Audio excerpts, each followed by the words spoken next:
A diplomatic firestorm is erupting across the Atlantic and the southern border. President Donald Trump has once again dropped a political and economic bombshell on the world stage. This time, it comes in the form of a 30% tariff on imports from the European Union and Mexico. An aggressive move that has not only stunned America's trading partners, but has sent shockwaves through global markets.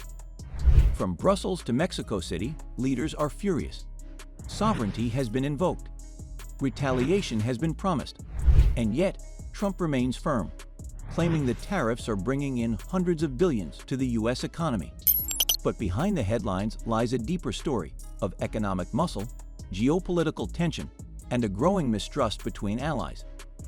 Before we unpack this international showdown, don't forget to like, subscribe, and turn on the notification bell so you never miss an update on global affairs, political drama, and breaking news from around the world. Donald Trump's presidency has always been defined by unpredictability and bold proclamations, especially in matters of trade. His newest declaration has reignited global tensions. Starting August 1st, a 30% tariff will be slapped on all imports coming from the European Union and Mexico.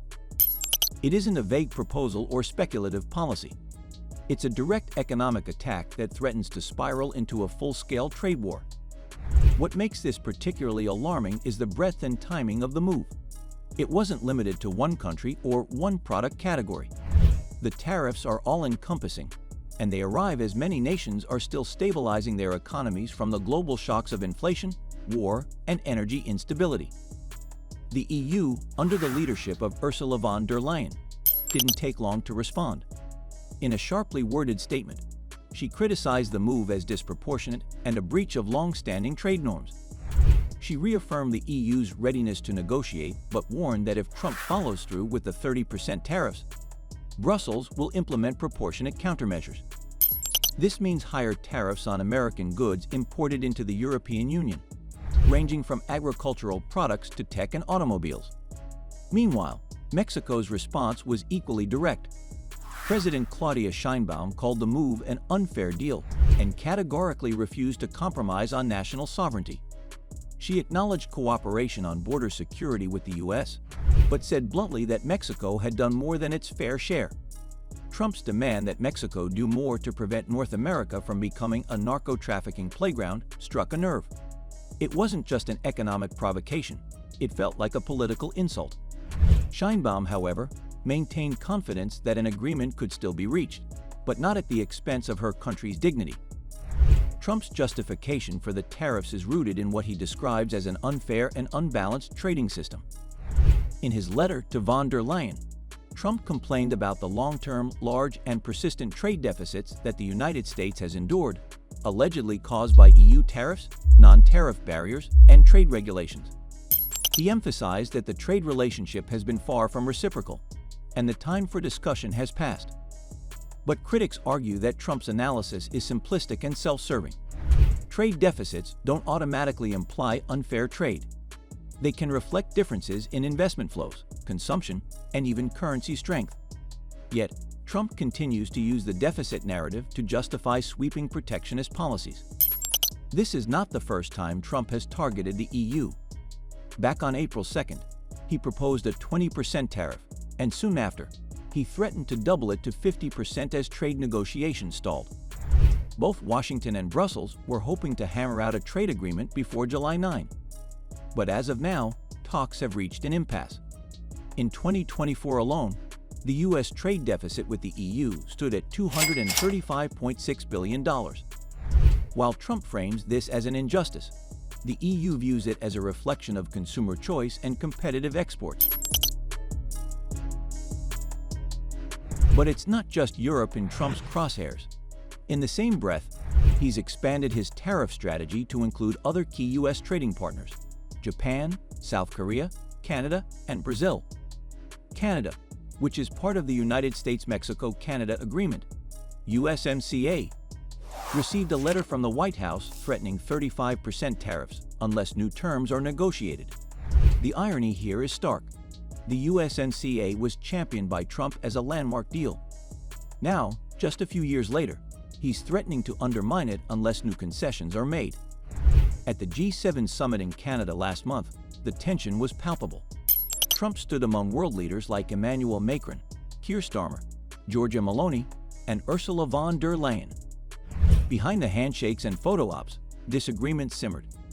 Macron voiced strong disapproval of Trump's latest tariff policy and called for the EU to accelerate preparation of credible countermeasures. German Chancellor Friedrich Merz warned that escalating the trade conflict could severely damage Europe's industrial base. Germany's automotive sector, in particular, is deeply vulnerable, as it heavily depends on exports to the US. Rising costs would ripple through the supply chain, leading to layoffs, factory closures, and consumer price hikes. Ursula von der Leyen maintains that the EU remains committed to a fair and balanced agreement. But she also made it clear that Europe will not bow to economic blackmail. She reinforced the notion that few economies match the EU's level of openness and adherence to fair trade practices. However, what Trump seems to be capitalizing on is a fragmented global order, where alliances are frayed, and every country is reevaluating its strategic interests. In that context, he sees leverage, not limitation. Trade experts warn that the implications of Trump's tariffs go beyond economics. This is a geopolitical maneuver, signaling a shift toward unilateralism and a rejection of multilateral norms that have governed world trade for decades. By imposing sweeping tariffs without consulting allies or honoring existing frameworks, the US is effectively rewriting the rules of global trade. And for some, that signals a return to a more dangerous, zero-sum world. Peter Navarro, Trump's trade advisor, recently declared a goal to secure 90 deals in 90 days. While that sounds ambitious or even absurd, it underscores the Trump administration's aggressive pivot to bilateralism. The White House claims it has already outlined deals with the United Kingdom and Vietnam. However, the details remain vague, and none of them match the scale of the disruption now underway. In Mexico, the stakes are equally high.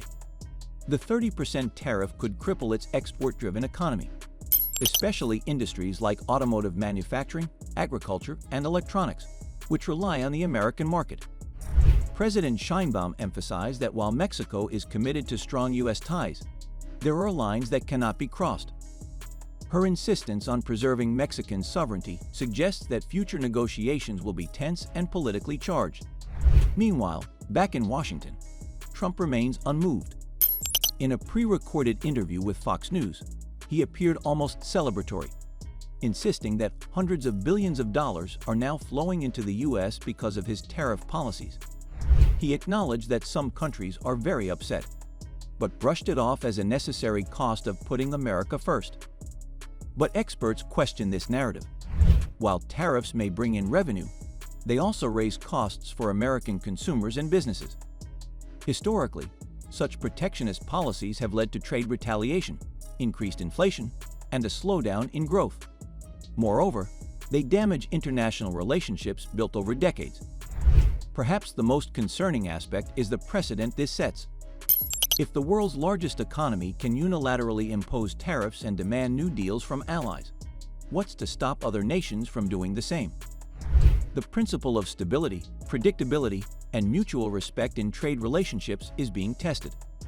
And with over 24 countries now under tariff pressure from the United States, a new global trade order may be forming, one that is far more volatile and adversarial. As of today, July 13th, no resolution has been reached. Talks are ongoing, but so far, both sides are standing firm. The EU is preparing its countermeasures. Mexico is pushing back diplomatically, and Trump is forging ahead with a vision of economic dominance that may win short-term gains but risks long-term isolation. So what happens next?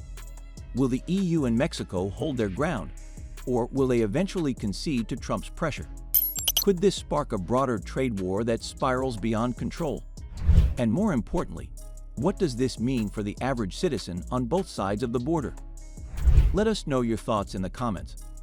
Do you believe Trump's tariff strategy is bold leadership or reckless diplomacy? How should countries respond to these aggressive trade tactics? If you found this breakdown insightful, don't forget to hit the like button. Share the video with friends who follow global affairs. and subscribe to our channel for more in-depth coverage. And remember to click that bell icon so you don't miss our next video. Thanks for watching and stay informed.